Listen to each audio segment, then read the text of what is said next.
Achèteriez-vous une maison ou un terrain à bâtir à proximité d'une éolienne? Posez la question, c'est y répondre.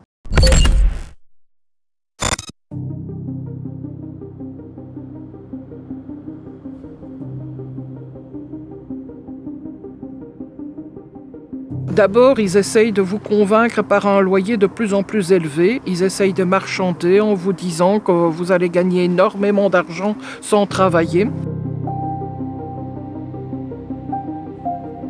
De présentation du projet, il n'y en a pas eu.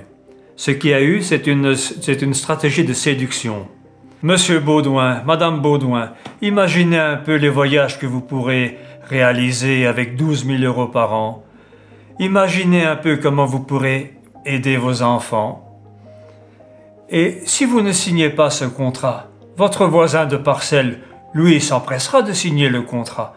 Faut pas laisser passer cette chance.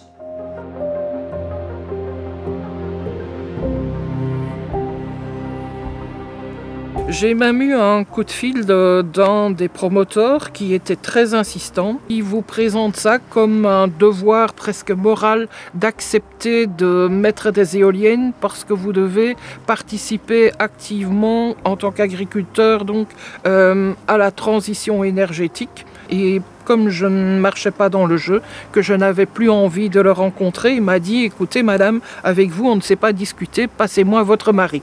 À un moment donné, j'ai dû être très ferme et sèche et dire « Écoutez, maintenant, ça suffit, vous arrêtez de me téléphoner, oubliez mon numéro de téléphone, quoi. » Moi, je n'ai pas accepté du tout parce que je trouvais ce contrat suspect.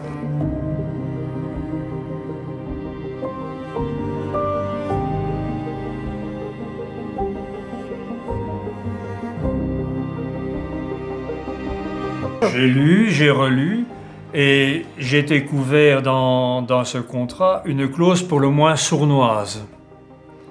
Une clause qui dit ceci.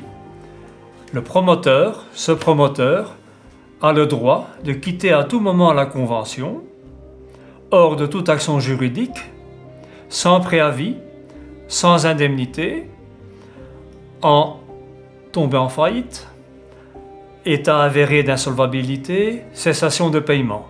Ça veut dire que les frais de démantèlement de l'éolienne et de remise en état du terrain sont à charge du propriétaire du terrain.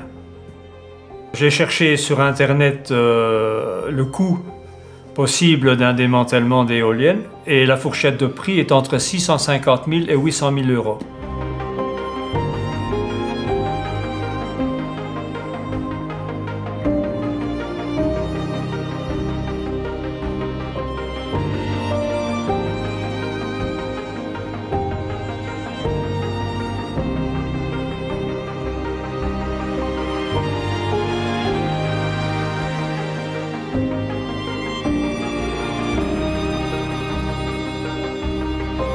J'ai quelqu'un qui sonne à la porte, un huissier de justice, et je reçois un pli, toujours un peu déjà paniquant, je trouve, d'avoir la visite d'un huissier de justice. Et puis là, je me rends compte qu'il y a une demande de convocation au tribunal des saisies pour la saisie de ma maison. Mais aussi, c'est une demande même d'argent. C'est ça sa réponse à l'avis défavorable du collège.